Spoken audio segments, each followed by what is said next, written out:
9 creepiest unsolved mysteries that we have never heard of.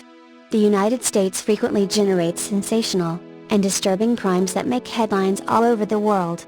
The Kennedy assassination, the Manson family murders, and the OJ Simpson trial are just a few of the media spectacles that became recognizable worldwide.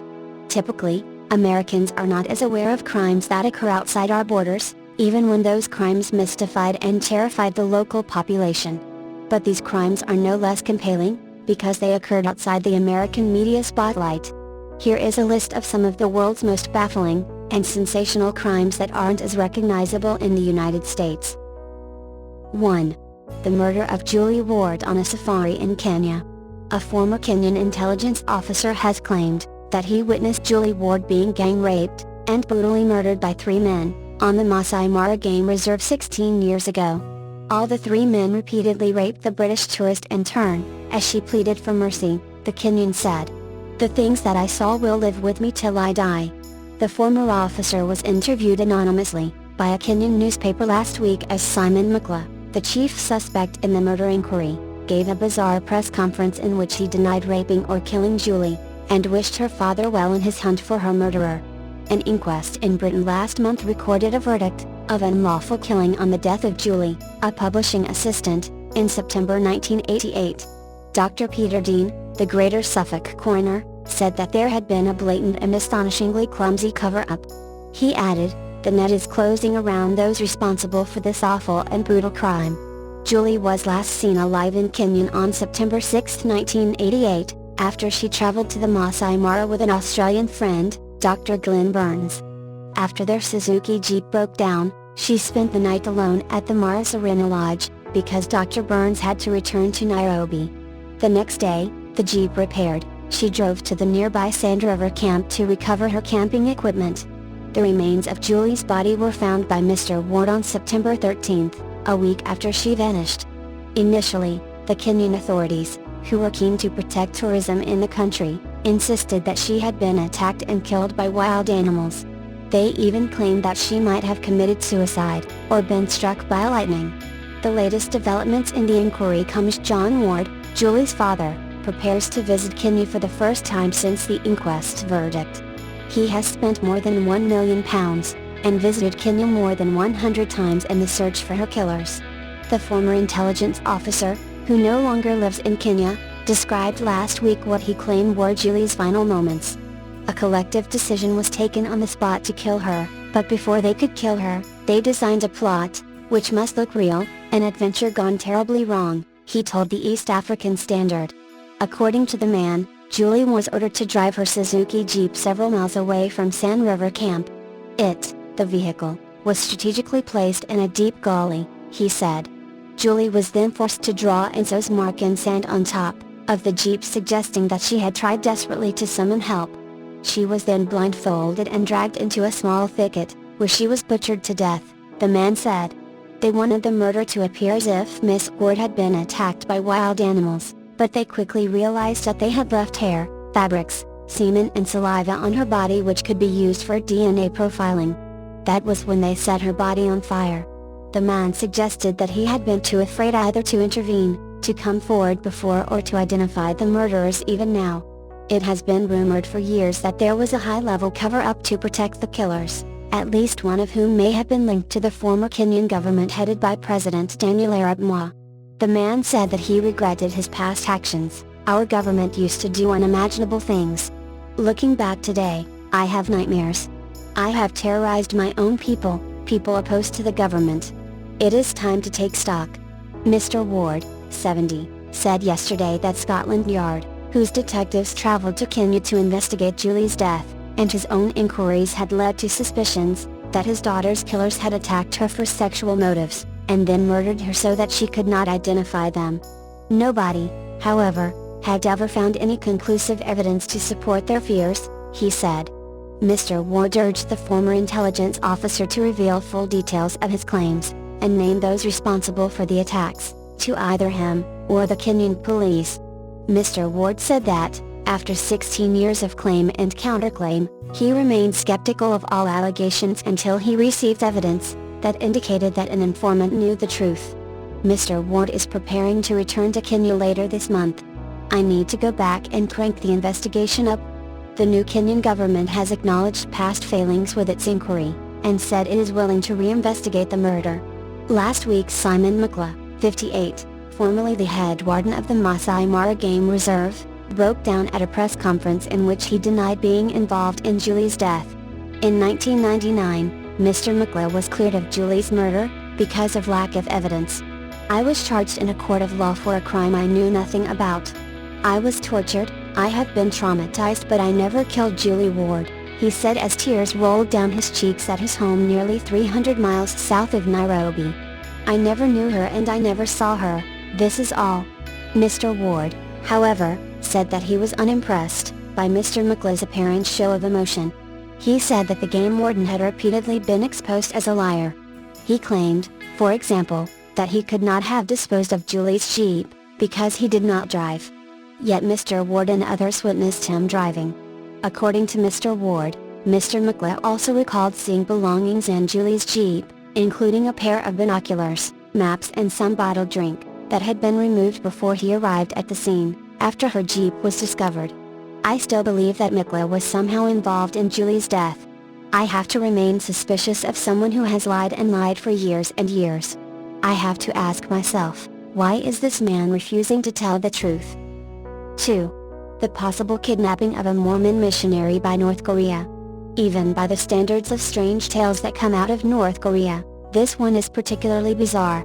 Did Kim Jong-il's regime order the abduction of an American in 2004, so his children can learn English? Did North Korean agents, with the help of Chinese officials, snatch a student who had been hiking near the border with Burma? Yes, or at least probably, if his parents, a South Korean abductees advocate, and human rights proponents are to be believed. No, if you're talking to American officials. But Choi Sung-young, president of the Abductees Family Union in Seoul, says he has information placing the American man, David Sneden, in Pyongyang. Now 36, Sneden goes by the Korean name Yoon Bong-soo. He is married to a woman named Kim Un-hee, and they have 2 children, a boy and a girl, Choi said, citing evidence from an informant in Pyongyang. Sneden was taken to Pyongyang because Kim Jong-il had given an order for his children, including the state's current leader, Kim Jong-un, to be tutored in English by a native speaker, someone who could also teach them about American culture. He's a similar age to the Kim children, said Choi, who devotes his days to trying to find out what happened to the missing. The tale starts when Sneden, a 24-year-old Brigham Young University student who had completed a 2-year Mormon mission to South Korea, was wrapping up a semester studying Chinese in Beijing in the summer of 2004. He had learned Korean and was planning to take a Chinese language class in his senior year at BYU. He'd gone to Beijing that summer to get a head start in Mandarin, his father, Roy Sneden, said. His coursework was done, so he said he was going to take a look around some touristy spots in southeast China before he came back. David Sneden had been walking on an easy path in the Tiger Leaping Gorge, a scenic area in Yunnan province that borders Burma, also known as Myanmar. He'd been to a Korean restaurant called the Yak Bar. And then, he disappeared. His parents thought that their son, one of 11 children, had been detained by Chinese authorities. Roy Sneden and 2 of David's brothers went to the area to investigate, but found nothing beyond a suggestion that he had slipped in the gorge and died.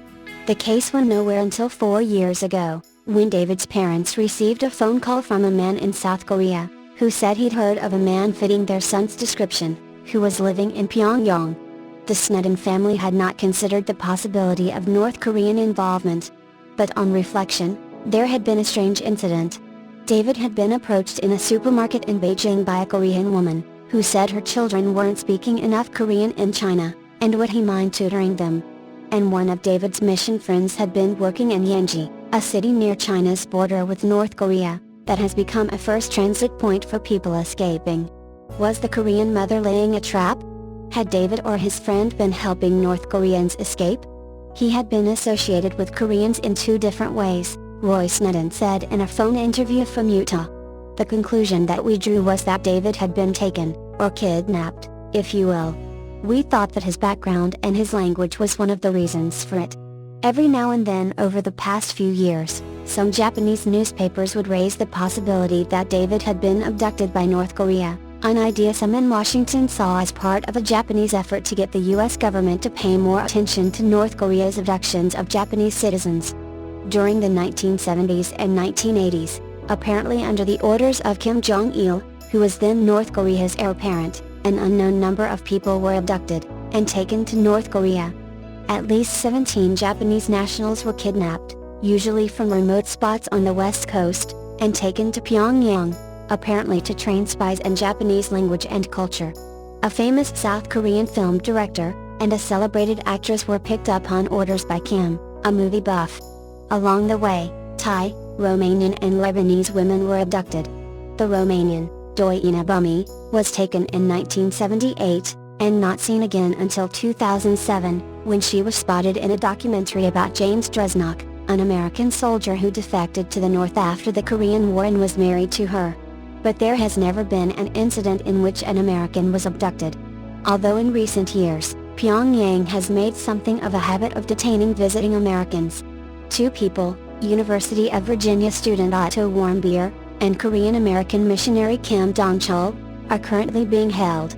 Now, Choi, of the Abductees Association, said he was 50 to 70% confident about the information he had from Pyongyang. Choi has a track record when it comes to finding out about abductees. He was the one who first heard about Kim Young-nam, a South Korean who was also kidnapped by the North, and had been married to Megumi Yokota, a Japanese woman abducted as a schoolgirl. But the State Department has not raised the case, with the North Korean diplomat stationed at the United Nations, a senior administration official said. Nor has it asked the Swedish diplomats in Pyongyang, who represent American interests in North Korea, to take up the case there. There is no evidence that we've seen that indicates that he was abducted, the official said, although he conceded that there was no evidence that any of the Japanese had been abducted, either. Indeed, experts said the case shouldn't be quickly dismissed. It was certainly possible that Sneden had been taken, said Robert Boynton, author of The Invitation-Only Zone, The True Story of North Korea's Abduction Project. Every time I find myself ruling it out, I realize that there is no more, or no less evidence on Sneden's disappearance, than there was on the Japanese circa 1995, Boynton said. It was all circumstantial. Boynton, whose book focused on the Japanese abductees, cautioned against dismissing the idea because it didn't make sense. Why would anyone do this? Why would anyone go to such lengths to get something as simple as an English teacher? But North Korea has done this before, he said, with the Japanese abductees who worked as language teachers in Pyongyang. Greg Scarlett-Oeu, executive director of the Committee for Human Rights in North Korea, said he was also inclined to believe that Sneden was abducted. Scarlett-Oeu noted the tense environment at the time. There was close cooperation between North Korea and nearby Burma. Pyongyang had reportedly been selling arms to the Burmese junta, and North Korean agents could have been operating in the area. The U.S. House of Representatives had just passed the North Korean Human Rights Act, highlighting the nation's human rights abuses, and offering assistance to anyone who escaped it. Plus, the biggest group of defectors to date, a group of 469 North Koreans, had just arrived in South Korea from Vietnam. The North Koreans were extraordinarily upset, Scarlett-Oeu said. I wonder if our own U.S. government agencies could look into opening an investigation. 3. The Setagaya family murders in Tokyo.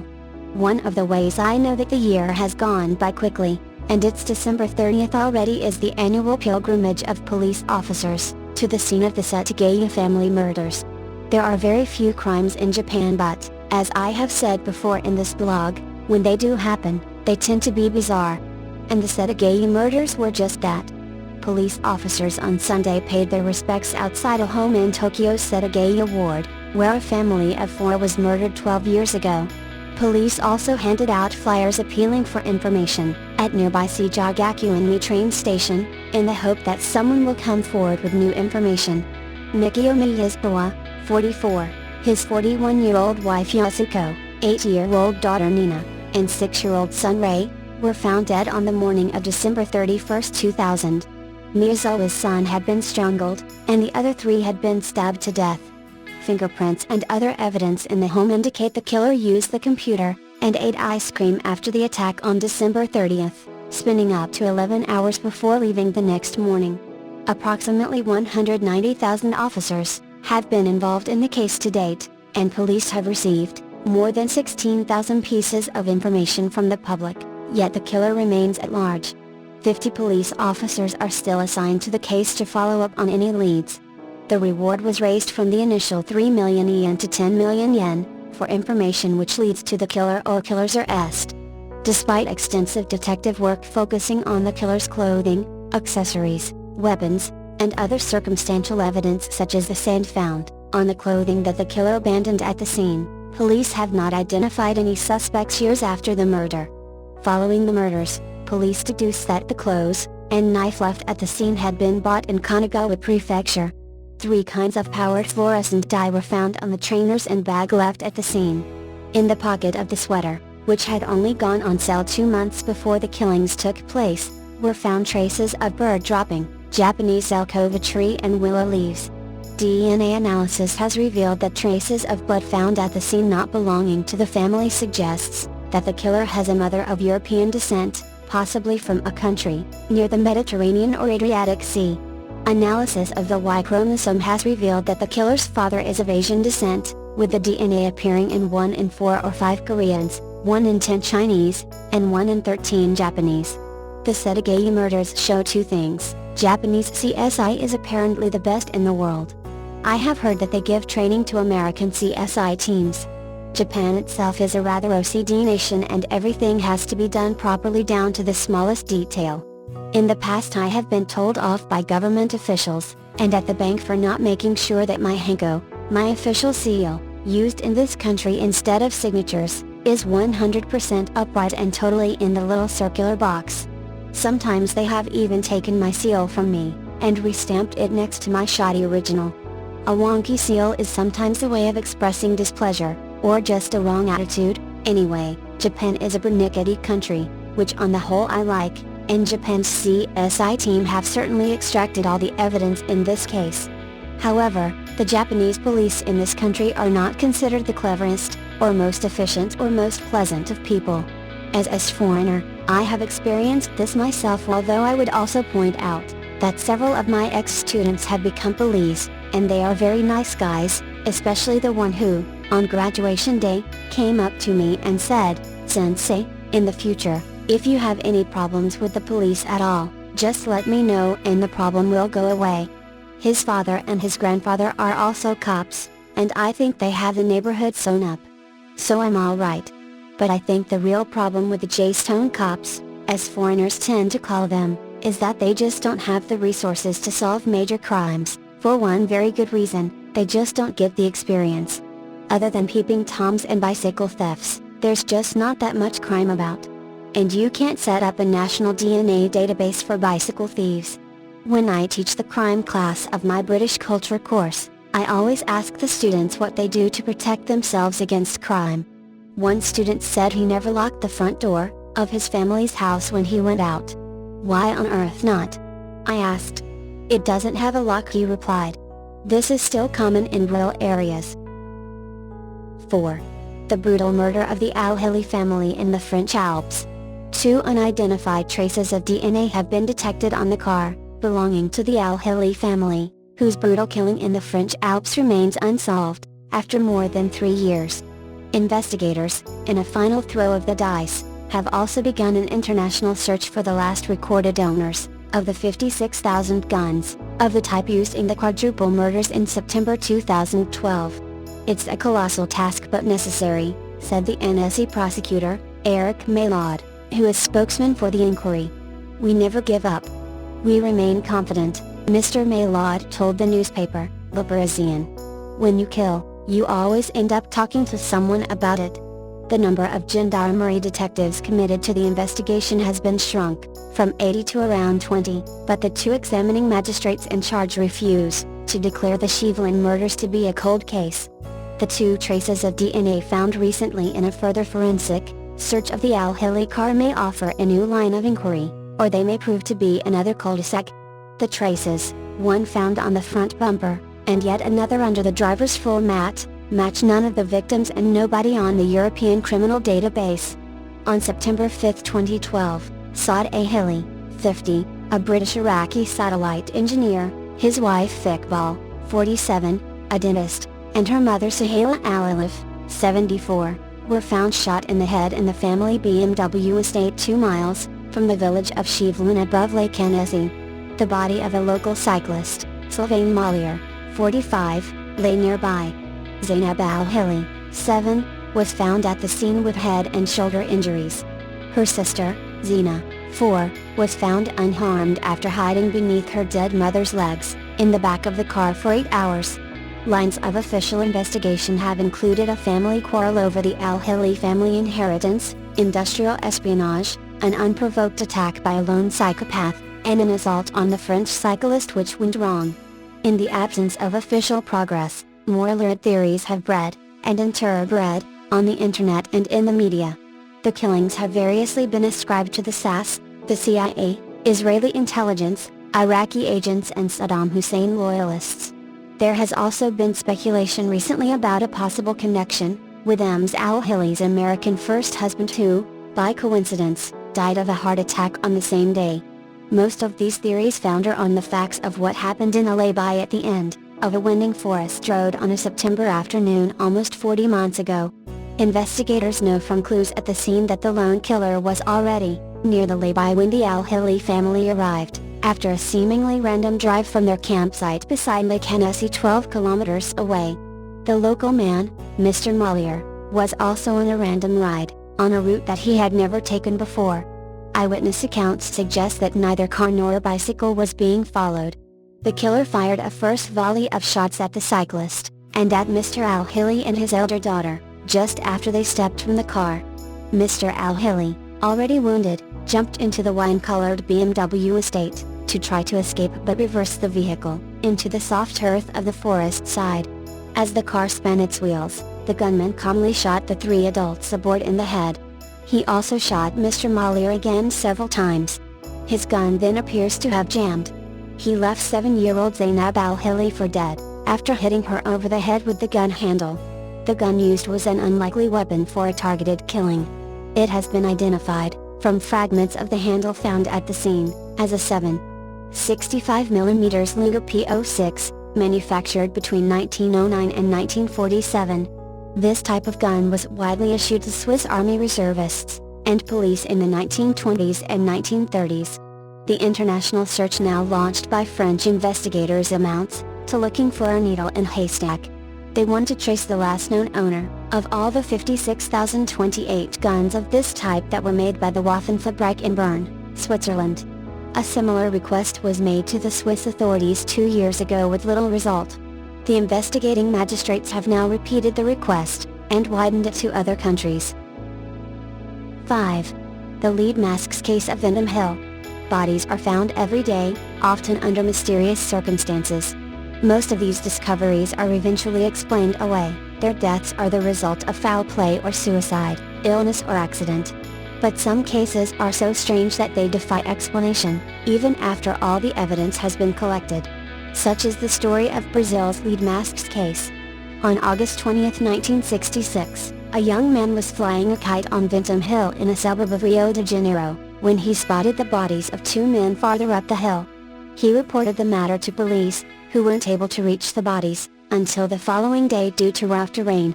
When they did arrive, they found a truly bizarre scene. The 2 men were stretched out side by side, dressed in matching formal suits covered by raincoats and, most perplexing of all, lead masks that veiled their eyes.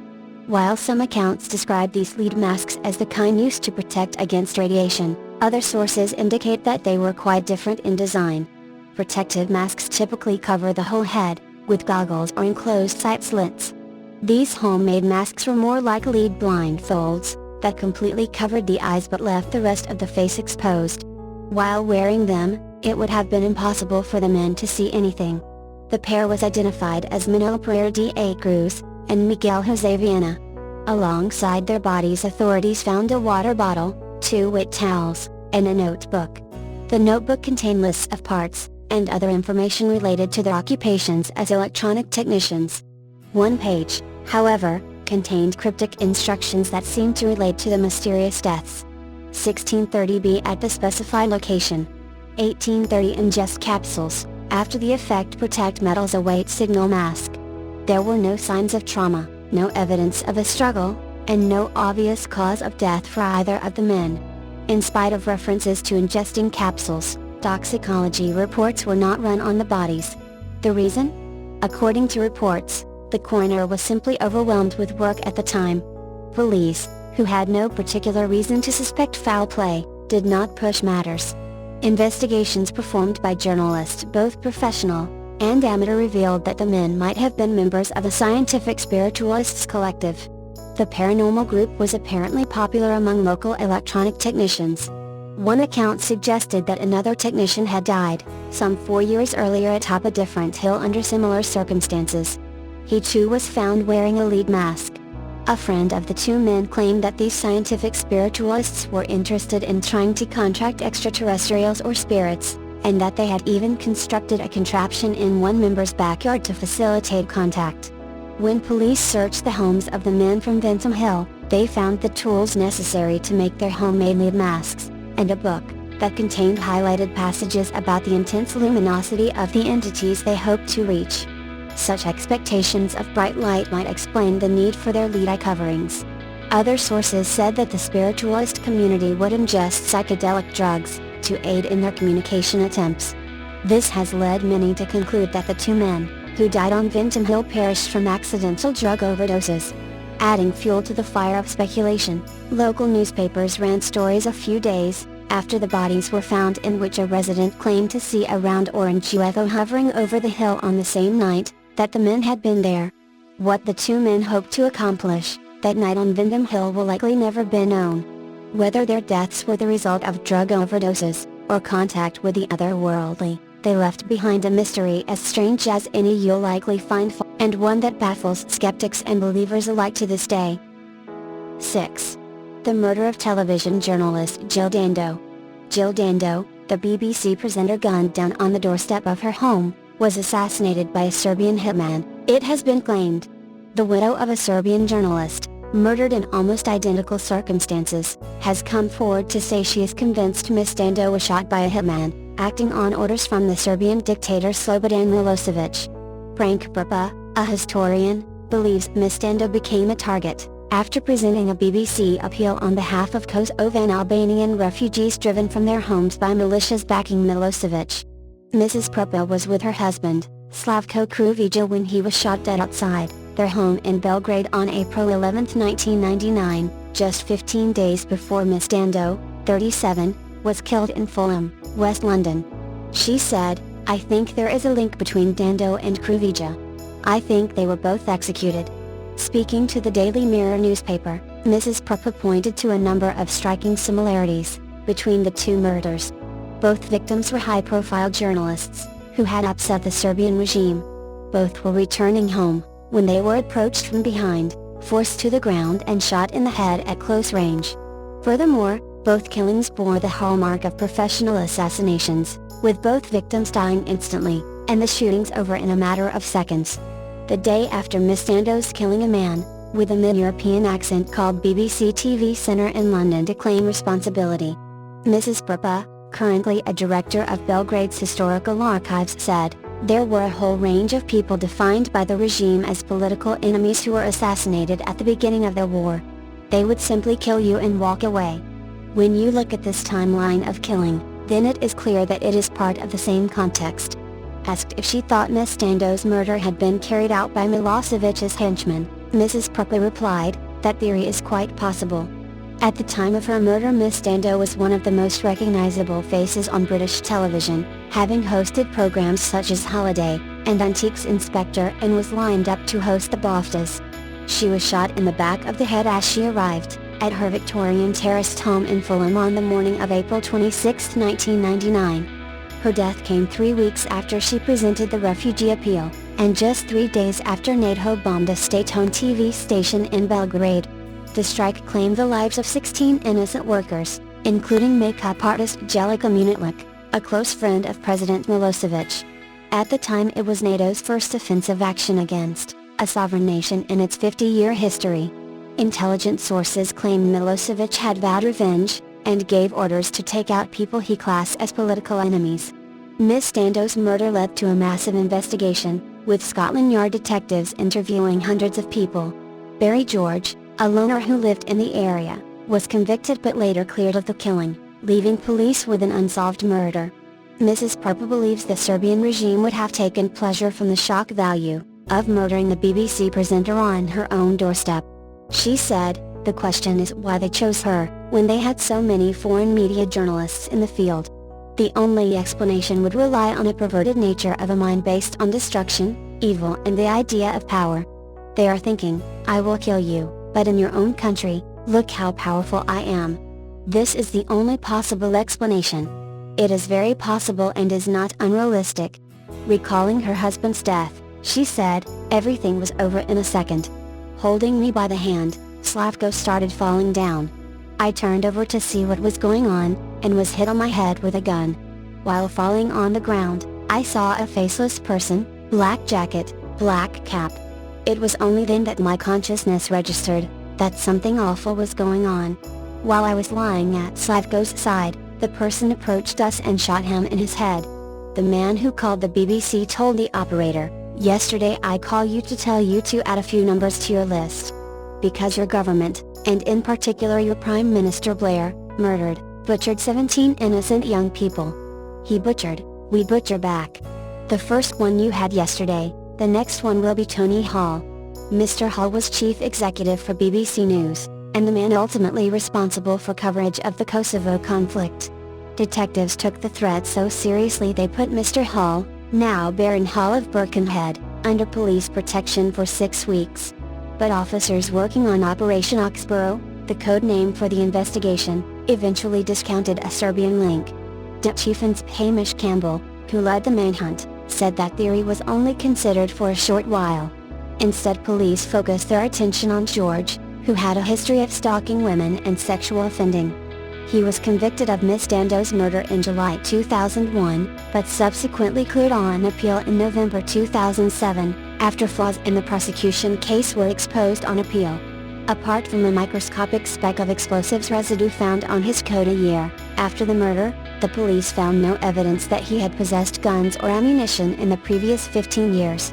Miss Dando's neighbors, the only 2 witnesses to the killing, also failed to pick out George in an identity parade. Conservative MP Patrick Mercer, who served with the British Army in Bosnia, also suspects a Serbian link to Miss Dando's murder. He said, "It had all the hallmarks of covert forces.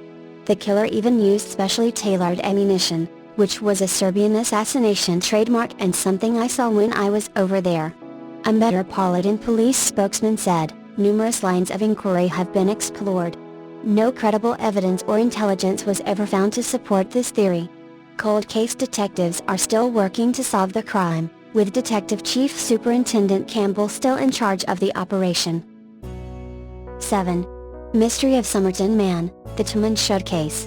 It's still considered the most mysterious case in Australia's history. On the morning of 1st of December 1948, an unidentified man was found dead on Somerton Beach just south of Adelaide. He is usually referred to as the Somerton Man or sometimes the Unknown Man. 6 weeks later, a suitcase apparently containing the same man's property was retrieved from Adelaide Railway Station's cloakroom, where it had been deposited at around 11 a.m. the day before his death. However, apart from 3 items marked Keen, and T. Keen, nobody with that name was missing. Nothing indicating the man's identity was found in those belongings. Tucked into a tiny fob pocket in the dead man's trousers was a small scrap of printed paper ripped out of a book. Mysteriously, it contained the Persian phrase Tamam Shud, that is, it is ended, or the end. This was quickly recognized as being the final words of the Rubaiyat of Omar Khayyam, quite a popular book at the time. And then some months later, a particular copy of the Rubaiyat surfaced, with part of the final Tamam Shud page removed. It was claimed that the book had been thrown into a car parked near the same beach where the man had been found. At this point, the mystery of the case was compounded by the discovery of some faint writing on the rear page of the book. This included a local phone number, X3239, and several lines of cipher-like writing. Careful analysis of this suggests that it is more likely to be an acrostic, that is the first letters of a text or poem, possibly as a mnemonic aid for remembering it, than a cipher, because its letter frequencies are more similar to the letter frequencies of the first letters of English words than to those of normal English text. The phone number X3239 turned out to be that of a nurse called Jessica Ellen Thompson, née Harkness, living at 98 Glenelg Street, not far from the same beach. When quizzed by the police at the time, she said that she did not know who the deceased was. All the same, when she was later shown the plaster cast bust of the dead man, she was completely taken aback, to the point of giving the appearance that she was about to faint. Feltos, p.178, giving rise to a strong suspicion that she knew more than she was letting on. She did tell police that she had independently given a copy of the Rubaiyat to a man called Alfred Boxall, who she had met at the Clifton Gardens Hotel in Sydney in 1944, while she was training to be a nurse at the nearby Royal North Shore Hospital. However, Boxall quickly proved to be very much alive and living in Marlborough, and not the dead man found on the beach, leaving both him and the police somewhat baffled. Just Justin? Up until Thompson's death in 2005, this was as much as anyone knew. However, in a 2013 interview for the Australian 60 Minutes Current Affairs TV program, her daughter Kate revealed that her mother had told her that she indeed did know more about the Somerton man, but had deliberately not revealed it to police. She also revealed that her mother was able to speak Russian, suggested that her mother may have been involved in some spy-related activity, and that her mother thought that the whole Somerton man affair was above a state police level. This has, of course, unleashed a torrent of speculation, though with not a shred of external evidence to back any of it up. Also, one unusual feature of Boxall's copy of the Rubaiyat is that the nurse had apparently signed it Justin, though her name at the time was actually Jessica Ellen Harkness. By way of resolution, Kate recently commented that, when nursing, all the other nursing pals in her year called her Tina, because she was only 4 feet 11 inches slim. Christmas cards sent to her in her later years, from her nursing pals either said Dear Tina or Dear Tina. Seen it as they were put on display at home. Mum said it's an easy explanation, put just together with Tina and you have Justin. Jerry Feltus confirmed that when many years ago he talked to various RNSH nurses who knew Jessie Harkness, they also said that she sometimes referred to herself as Tina. However, getting from there to Justin still seems something of a stretch, if not an outright leap, so perhaps there may yet be more to be uncovered here.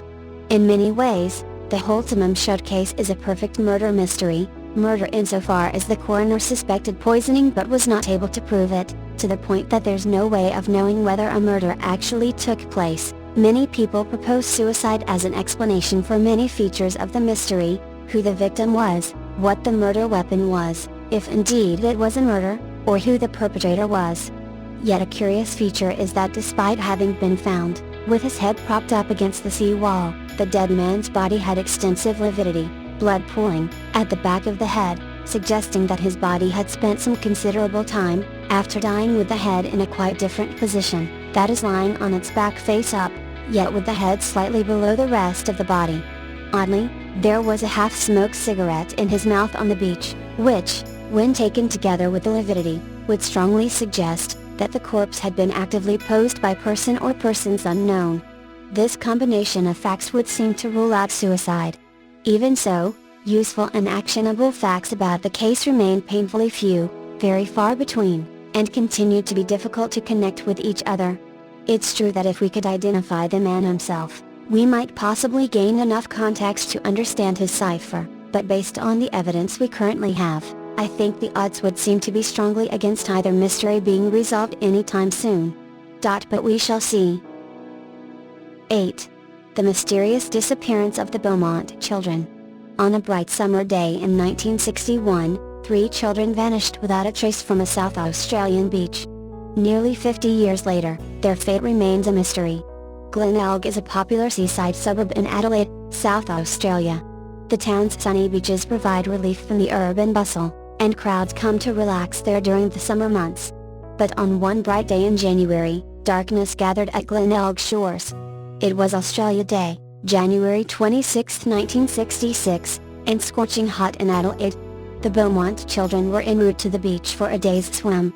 Jane, the oldest at age 9, was responsible for her younger siblings, Erna, age 7, and Grant, age 4.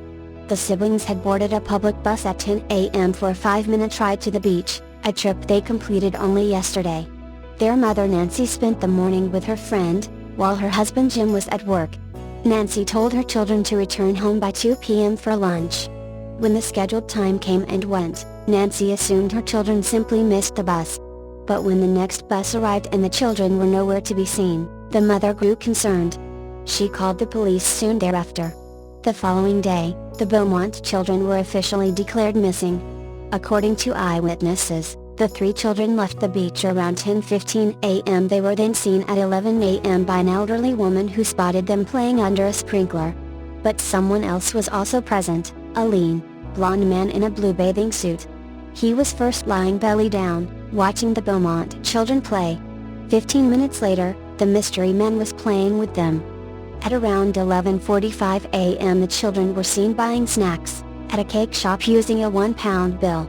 This would be the first clue that something was amiss. The children hadn't left the house with that much money. Someone must have given it to them. The final sighting came from a local postman who knew the children well. He said he spotted the Beaumont children around 3 p.m., walking alone and away from the beach on Jetty Road. The children seemed happy on their stroll, they even stopped to say hello. While police trusted the postman's claim, questions about its timeline led authorities to believe the encounter happened earlier in the day. In either case, after postman's reported encounter, the children's trail went cold.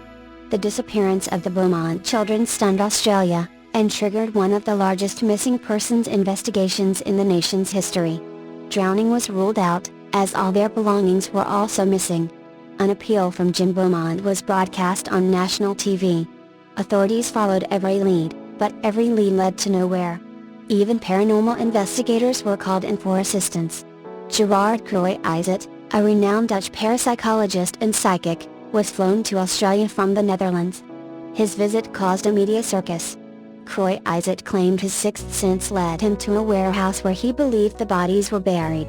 The warehouse's owners, reluctant at first to participate, finally raised $40,000 to have the building demolished.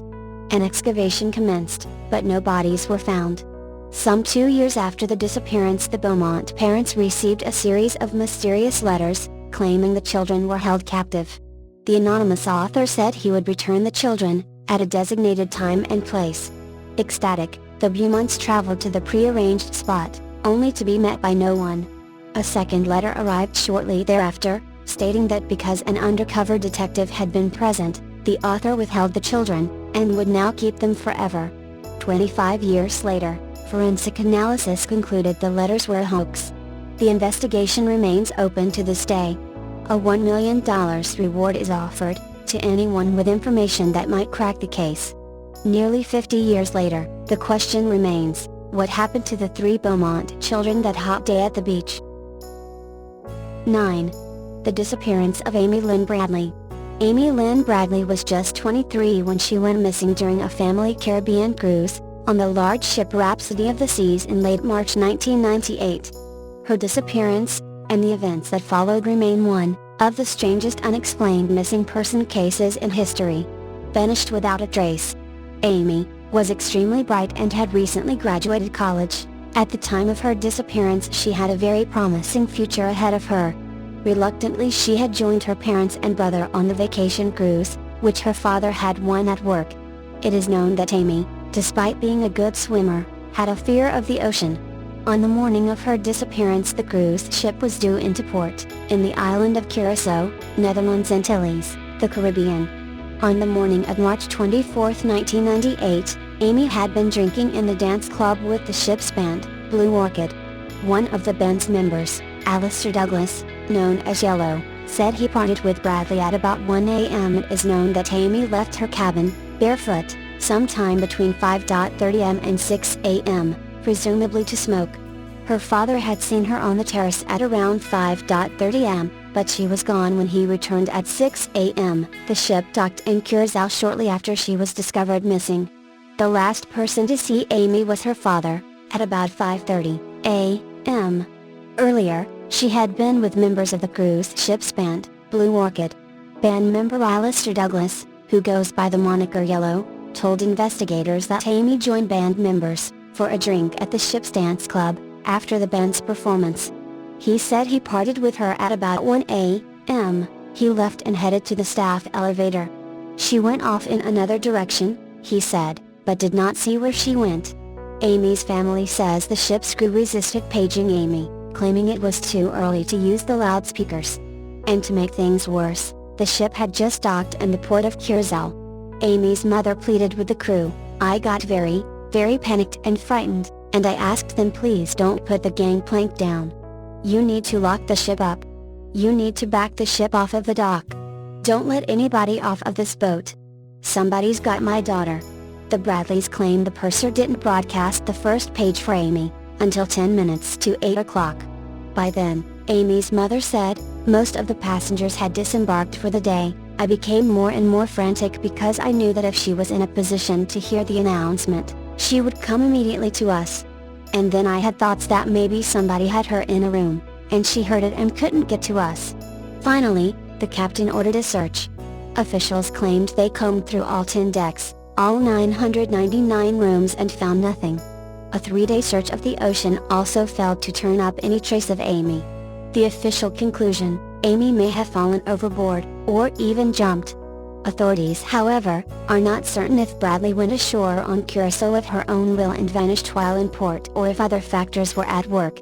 A cab driver later stated that she approached his cab and said she urgently needed a phone, but this sighting has not been confirmed. Her family believes that Bradley was coerced by unknown persons whom she befriended during the cruise and abducted. There are rumors of maritime pirates operating out of Curacao, and Bradley's loved ones believe that she may have become a victim of the individuals. Sightings of Amy Bradley. There were possible sightings of Bradley in Curacao in 1998 and 1999. 2 Canadian tourists reported seeing a woman resembling Amy on a beach in Curacao in 1998. The woman's tattoos were reportedly identical to Bradley's. Bradley's tattoos include a Tasmanian devil spinning a basketball on her shoulder, the sun on her lower back, a Chinese symbol on her right ankle, and a gecko lizard on her navel. She also has a navel ring. A member of the Navy said he saw Bradley in a brothel in 1999. He claimed she told him that her name was Amy Bradley, and that she begged him for help.